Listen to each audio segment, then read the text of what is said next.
Thanks for staying with us. So moving on to our next topic. According to reports, I think Japa also read it earlier during the paper review, many Nigerians are reportedly battling with joblessness, destitution in the United Kingdom after emptying their savings to pay agents. For who promised them unemployment with skilled worker visas. A lady left Nigeria in search of greener pastures with the assurance of getting jobs in the UK, as promised by her agents, but the story turned out to be ugly on her arrival. So that's our conversation today, because the truth is that many Nigerians are leaving the country in droves, and some of them are extremely successful. Others are having serious challenges in settling down, and while others were totally scammed. And the one we're talking about today is in that third category of those who were scammed. And it goes back to the We the People. Please call us on 081-076-41679, 0902-4163440. You can also tweet to us at TVC Connect. Please hashtag YourViewTVC so we can read your tweet. I know a lady had reached out to me some time ago. I can't remember. I had sent her contact to the producers. She actually helps Nigerians when they arrive in the UK to settle down. You know, her job is just to help you to get adjusted.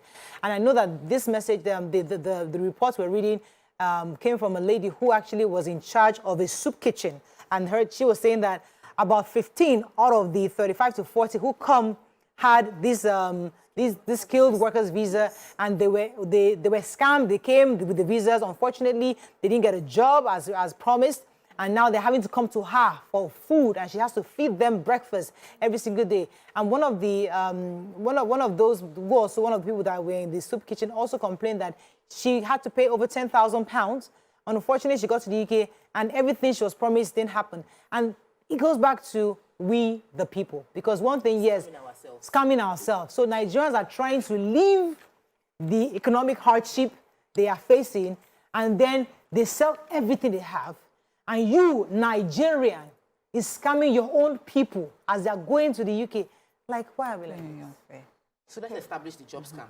Yes. UK has created a platform that allows Nigerians to apply for a skilled working visa. They tend to do nursing assistants, healthcare, within the healthcare space.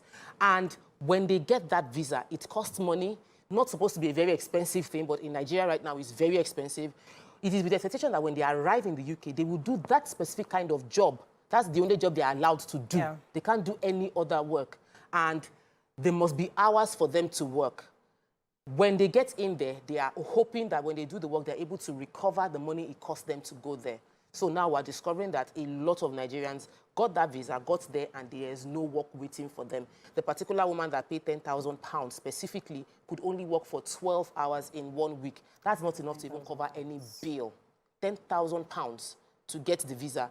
Now she's going to food kitchen to get the work. So that's the problem. We, the people, scamming each other, taking advantage of the vulnerable people that are trying to get a living abroad. It's not a bad thing. It's just that we should be aware of what the problem is. Toby. Wow. This story is quite unfortunate, and many Nigerians have this experience. And one of the things that came to my mind was that for you to have gathered £10,000 in Nigeria and paid, which information didn't you want to read or find out about? A lot of Nigerians do not. Some Nigerians do not like to go through the extra step to ensure that they cross their T's and dot their I's. We believe that money answers, you know. Hey, you're very correct. The reason why I'm feeling you, because I say it a lot on this show. Once I pay you money, sort it out. Yes, even to apply for a job, you don't go to their website. Well, is TVC hiring? And no, they don't even ask me. You just say, expect me to send my CV, my daughter to you. I'm just going to receive your daughter and give her a job. So we don't like to go to the process. Go online and check. Murayo, just give somebody the money. While that is very valid, honestly, that your point is very, very valid. Yes. In this case, that wasn't it. In this case, this person was scammed. They read everything, got the information. They got there with the decision that they were going to work. The person did not ensure that there was an opening. I have someone in the UK, a fan of your view, who runs like 6 to 7 care homes. And I saw her in the UK. And I have someone that is trying to get there. And she said, Tokwe, I cannot apply for someone to come because I don't have the hours the person needs to work. That there are many people stranded right now that I could have applied for you to come and then I'll collect your money, you will show up, but I don't have work to give you. And then you are stranded looking for how to work and pay your bills and I don't have accommodation for you. So that is an honest Nigerian. I've said that since last year. She said, everybody I have now, people have been working with her for 10 years. No, I can't, there's nobody that is going. And unless I open a new facility, I can't employ anybody.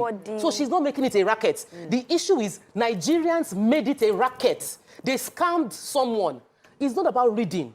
It's not about going through the process. It's that somebody manipulated you to make you vulnerable when you get it because the money was... So you're absolutely right. But there are, just like you said, there are cases where people don't pay enough due diligence to what they need to do. So you're right. So they're both correct. Yes, okay. So I also do think that at some point you would find, because, I mean, check the website, check all those things somewhere, and then a lot of people take the gut feeling in their mind as... I've paid and that's it. Somehow you still have an inkling in your mind, but sometimes you say, I've paid this person, that's it. And then the second thing I was also going to say is that the grass isn't always green on the other side. You probably, for a lot of people that travel, I see that they're relocating and they sell everything that they have. They literally shut down everything they have in Nigeria to start a new life. But at the end of the day, when you get there, what are the things you go through? What are the experiences that you have? A lot of people need to find out. And selling everything you have, I mean, you know, for some people, they even travel and they don't even tell the people around them they are traveling. They've gotten there. They will not say... Some people have shut down and sold everything and they've been successful. So the reason why I can sell my house, sell everything is because I probably have an uncle who did exactly the same thing. He got there, maybe walked the streets for a few years, and then now he has it. So I've seen that success story where, you know what, let me just shut down Nigeria and move on. So, but let me come to you, Damola. Okay, my own worry in all of this is, why are people moving? I think until we begin to resolve the economic issues in our country, we would still keep experiencing this massive immigration, and people will keep getting scammed in the cause of it. Because people are going through a lot. It's okay to say, before now, I used to think, what are you going to look for abroad that you cannot do here? But when I heard people's stories, people are really going through a lot. People sell their children just to feed. People have resorted to kidnapping. Some people even sell their kidneys just to survive. So I think I'm really, really looking forward to the empowerment programs that this administration has for the youth. To that because we've had this conversation. That's the root cause, as far as I'm concerned. I don't want us to focus on the root cause because there's so many. We've had this conversation several times on this show also. But today's focus is really this situation our people are facing. There's plenty of reasons. That brings the tie wrapper where we've discussed it several times. But our focus today now is why Nigerians are scamming each other, number one. And this issue you talk about racketeering, where people are actually being overwhelmed. Nigerians are being overwhelmed with the amount of people coming in at the time, and they're not able to settle in. But we're going to go on a quick break, I think. When we come back, is a call? Good morning, Mr. Boyede. We'll come back to you. Yeah, I'm here now. Can you hear me clearly? Yes, go ahead, Mr. Boyede. There's one thing I want to tell Nigerians about the situation of things. Most people that have traveled abroad, they do it because of comparison. Because of what? Comparison. They do it, yes. My cousins are there, my families are there. What am I going to be doing in Nigeria? In the next 10 years, and people even calculate their lifetime, the next 5, 10 years, what will those people look like? What will I look like when they come back in Nigeria? I could remember there was a time I wanted to travel to UK. So my mom now connected me to a man in UK, which they told me probably the... Oh, I really wanted to hear that story. He was listening to himself. All right, so, I mean, going back to what Damola said, what you said is very critical on why are they immigrating. But that's the conversation, as I said, we've said it so much and we'll continue to discuss it. However, I really want us to harp on how we can actually be our neighbors' keepers. How we can actually understand that those who have immigrated, you've now arrived. As a Nigerian, I should have a responsibility to helping you out. For you. As a Nigerian, I should have some kind of, I should feel the need to ensure that you are settled. So the issue of jobs, what are we doing to ensure that Nigerians who move over there are not stranded like many of these guys that go into the soup kitchen and looking for their daily needs? So, you know, there's a caller that called in the last segment and was talking about the fact that we talk about the problem, we're not highlighting the solutions. Yeah. The truth is, it's been there over and over again. So people have said it, that if you want to go, especially to the UK, if you want to go to the UK and you're not a doctor or a nurse, if you're not a doctor, you're not a nurse, and you're not going for your master's degree, don't bother. Many people go for this, they call it COS, which is like a skilled, like you're assisting elderly healthcare, but they say it's not the best way to travel. Certificate of sponsorship. Certificate of that it's not the best way to travel because it leaves people stranded, especially if you're not having to shut down everything you have here in order to go there. It's not the best way. That if you can afford to pay that kind of money for the certificate of sponsorship, then just go and spend the next 3 years getting a nursing degree, so that when you want to go, like invest 3 years, plan, so that you will have something substantial that will be useful for you to add to that economy when you go there, and you won't be stranded when you get there. Let me take this call from Larry. Why are you calling from London? You're live. Hello, good morning. Good morning. And the guest. Yeah, long time. Yes, I will tell you the reason why people want to get out from Nigeria. Number one, security. There's no security in that country. The roads, no lights, no hospital, nothing working. I won't lie to you. Like me, I've been here for over 30 years in UK. And I can, on the government website here, I can go and check my pension, how much I will get, when I'm entitled to get my pension. There's a travel card here, they call that Poster card. I'm over 60 now, and I was given freely. And that cost, if I want to top it up, it costs 325 to top it up every month. And I can travel to anywhere. Free bus, underground. They write to me like every 2 years that you have to come for your medical test.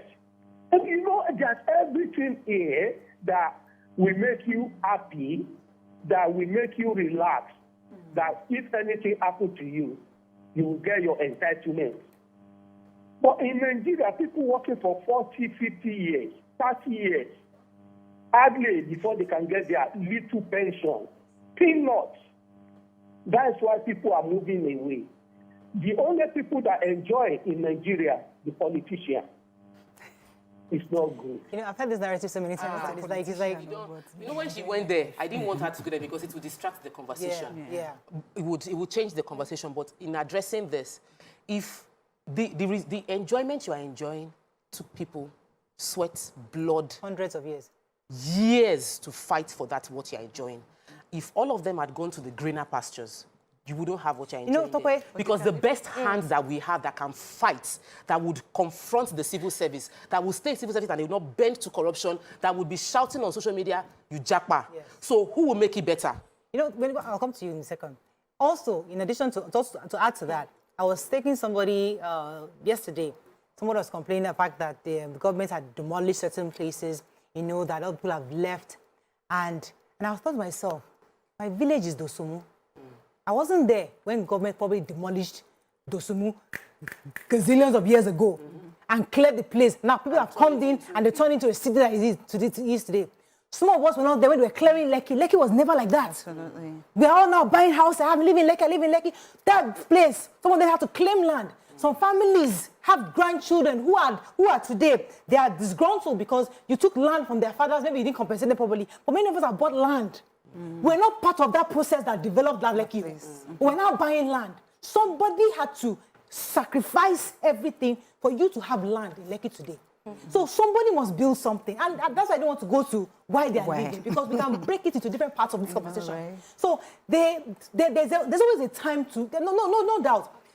We have our politicians have totally, in the past years, have derailed the progression of this country. No doubt about that. You have gone 30 years. No doubt about it. You are right in a lot of cases. But somebody has to build this nation. And some of us have decided to stay back. We have to also support our loved ones who are traveling too, because they are jackpying for good reasons. Yeah. Absolutely. And so that's me. I would never go speak against jackpying. My own is that go, do well, excel, and then come back. My own is when you now don't come back, there's a problem. But come back at some point and then add value. That for me is key, is critical. So going, let us stay on when they're gone. Because if we want to go to why they are going, we will not leave this conversation. Let me come to you, Toby. Tokpa tried to bring us back into the conversation. And I feel that a way in which we can avoid being scammed as Nigerians, still going back to my main point, is by going through the process ourselves. I mentioned earlier that we seem like once we pay somebody, that is it. But you realize that even for your masters, you can actually apply, get admission, do all that process by yourself. Jobs, go on LinkedIn, you will see the organizations that are recruiting. They will ask you, are you currently in Nigeria? Abi, are you currently in the UK? You say yes, you say no, you will still apply irrespective. You will find out by yourself that these processes that we seem to pay agents for are available on the website of these organizations, of these countries. So, I mean, when you get scammed in cases like that, I sometimes think about it and say, you could have read this thing, maybe put in an extra hours to apply for this thing, but you would have gotten it by yourself. Let me take this call from Ade. He's calling from London. You're live. Yeah, good morning, Moraya. Morning. Number one, I want to support Dr. He said it all. He's the leader of the head. If you are not a medical person, don't come to UK. If you are not coming for masters, don't come to UK. Go to Canada. Canada needs people. Then I want to back the last caller. He said it all, the last caller. I came to England in 1988. And I'm still here. Though I love my country, Nigeria, I come here yearly.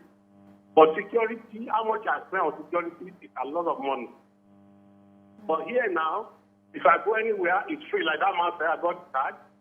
So I go to train, I have to pay for everything free. On my phone, I can check my medical history from 1988 today. Doctor will write me, this will write me. So that is the reason why we are still here. If not me, I love Nigeria. I love the noise around me. But here it's too quiet for people like us. Who are pensioners. So, if I go there, I will spend a lot of money on security. Then I don't have the confidence to go to any clinic and say I want to get. I don't want them to give me injection. I've not had any injection in my life. Just have to get. So Nigeria is a good country, but we don't have a good leader to get it correct. I mean, you're absolutely right that day. I mean, definitely, Nigeria is not where it's supposed to be. But some people have lived here also. And, you know, someone said, we live and looking behind our back. I hope every day I'm going and praying for Father Lord, let me just go safely and come back home. So, because, yes, you're right, there is issues of insecurity everywhere, just like there is abroad. But, you know, we are here. I spoke to my sister yesterday in the UK, and she was telling me that, because she was going on a vacation, she now said, like, listen, anytime I go on a vacation to any country, and to Bimbo, was saying that it's like she can budget. But last time she came to Nigeria, she spent 2 million naira. Like you're spending money. You're constantly, you're giving the security, you're giving this person money, you're coming with the issues. So it's like you are spending. Like you didn't come to Nigeria for vacation. You came to spend. So there are issues. So we know the issue is plenty. You know, but now let me come to you, Damola. Okay, so I want to highlight the situation in the UK in particular, because it's not as rosy as people have painted it to be. And just like Toby said, it's not always, the grass is not always greener on the other side.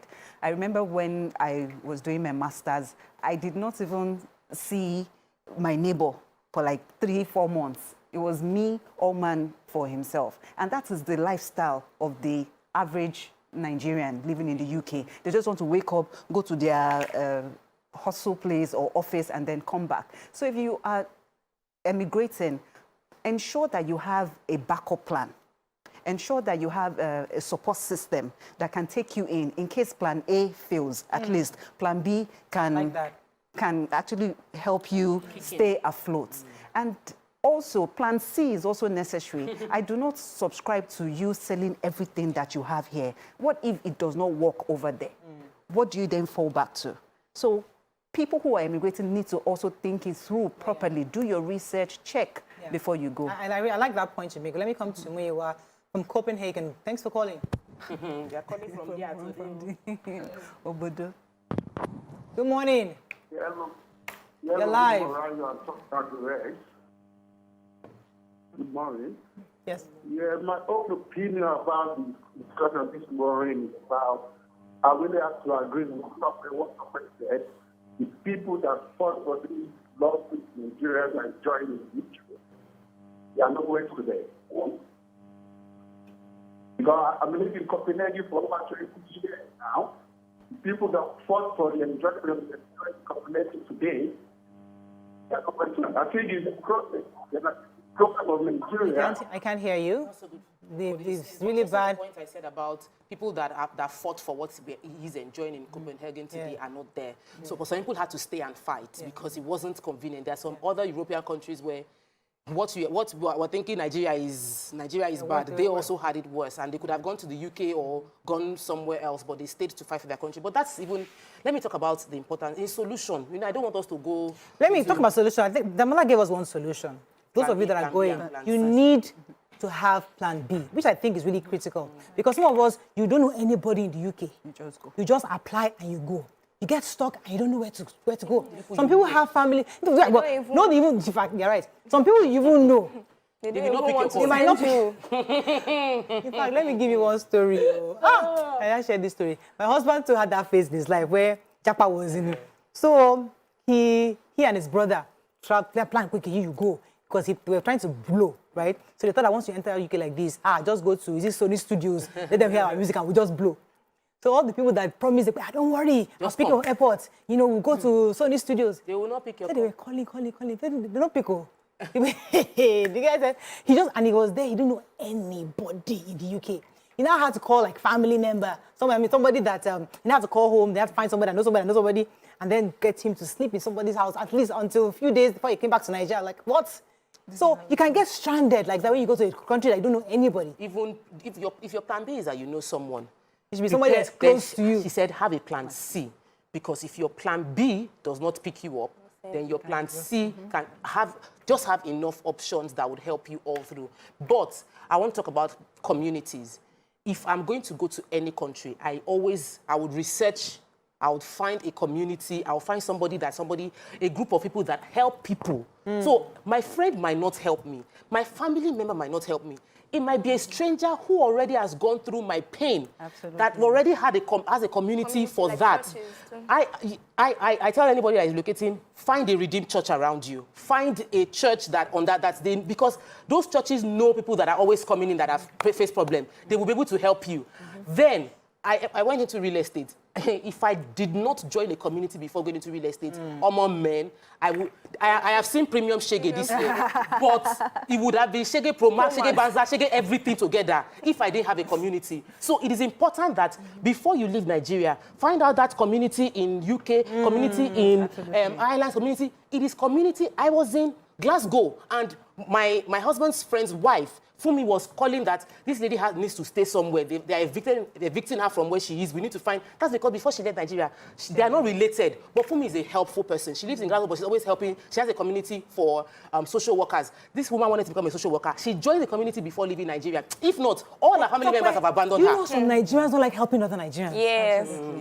So it's good, those communities are great. But if I know Toby go, so she hasn't come to the UK. Me, I will not be carrying you around. I beg, I know they do that. This is UK, let her go and sort herself. Communities can help you. When I came, I sorted myself out. Yes. Because Nobody helped me. Because Why the should truth I? is that whether you like it or not, there is that phase. When you go to a new place, you either drive taxi, either throw paper, either do something, do those menial jobs before you kind of find your feet. I'll come to you, Toby. Let me take this call from Dennis. Thanks for calling. You're live. All right, good morning, ladies. Good morning, Dennis. Yeah, on the topic we are discussing, we cannot discuss this without actually looking at the root cause why our people are going to UK. The country today is bad. Let's call it in this place. Go ahead. The other to leave this country because there is nothing working in this nation. Where every human being likes a place where he can be comfortable. And that's why we are moving. It's only unfortunate that the situation in Nigeria today is affecting everyone. And not even got everybody happy. financial capability to even move out of this country. If we have, everybody would have diverted this nation, Nigeria. Nothing is working in this nation. It's very unfortunate. Thank you. I know that all the calls will be going to why they should go or why. Yeah, because that's the easiest, lowest hanging fruit. And But we that's don't not the want to talk conversation. about, We're trying to solve problems for those that are going or are already there and are stranded. What do you do if you're already there? Like this woman that for 1 week has been eating bread and sardine because that's the only thing she can eat that she will not warm. That's the only thing that will not require heat to prepare. So we're talking about people that found themselves in that situation. What can they do? You know, because yes, the churches, even Nigerian churches abroad, are overwhelmed with the number of people that are coming and they have to help. Let me take this comment from engineer Ajibola Tijani. I always like hearing from him, but let me see what he says this today. He says, good morning, Mariah. This topic on Japa should have series. I agree with you. Migration is ordained by God, even in the scriptures, and there are good reasons to migrate as human beings. However, what people do is just to lament without making any meaningful contributions. They simply ask the question, what has Nigeria done for me? And they never ask themselves what they have done for Nigeria. Is Nigeria a human being? Without the people called Nigerians, would there be a Nigeria in the first instance? Everyone should endeavor to add value, and the result will be a Nigeria of our dreams. There are people in diaspora who are patriotic, and despite being in diaspora, they still exercise patriotism. They don't curse Nigeria or abuse Nigeria. They rather contribute intelligently. Okay, as I said, we don't want to open that can of worms because the issue of why we are living is a full-day topic that would not end. But let me come to you, Toby. Let's go into how do we help those Nigerians who are abroad. Atokwe has given us a community. You have said plan A, plan B, plan C. Any ideas from you? Yes, so extending from what Tokwe said, sometimes we feel like once the person is a black person, the person is likely to help us. But there are other races also in those countries. But because our judgment has been clouded based on the fact that, this one would not even understand what I'm saying, we just overlook them. But I think that there are also people like that. Look away from your prejudices. So, for example, they may have a different sexual orientation, but you know what you're looking for. They're not entirely bad because of some things that they currently do. You know what you're going for. So please interact with other people outside the black race that you have within your race. They're gonna report you. You know that for someone I know that relocated about 4 months ago, Indian, and the guy was the only one that, because they were looking for, they're in Canada right now. Thankfully, they've been able to rent a house with the guy, but they couldn't get anybody to rent them a house because everybody was asking them for guarantee that you will be able to pay. So you must have work, and they just landed. So they were staying at an Airbnb, which is very expensive. They couldn't sustain it, but they were able to get someone, an Indian man who said that I can totally understand everybody. Because when they got to the man said, you didn't fill this part of the form. That was how the guy just said, I beg. I've been feeling everybody. I don't have a job yet. I can't get a job because I don't have an accommodation that is permanent. And nobody's giving me a house because I don't have a job. Like, help me out. Like, he vented, and thankfully, the person was an Indian that was able to say that my mom also came with us as children, as a single mother, and she went through this. Don't worry, I will get her to waive this for you. So sometime, and they were able to get an apartment. Now they are getting things a bit together. So there are those good stories we hear. You know, I know somebody also, they went for a vacation. Their child fell sick, and they were in the hospital, and then they found out that the child had a serious condition that was going to cost millions of dollars. And they're thinking, where am I going to?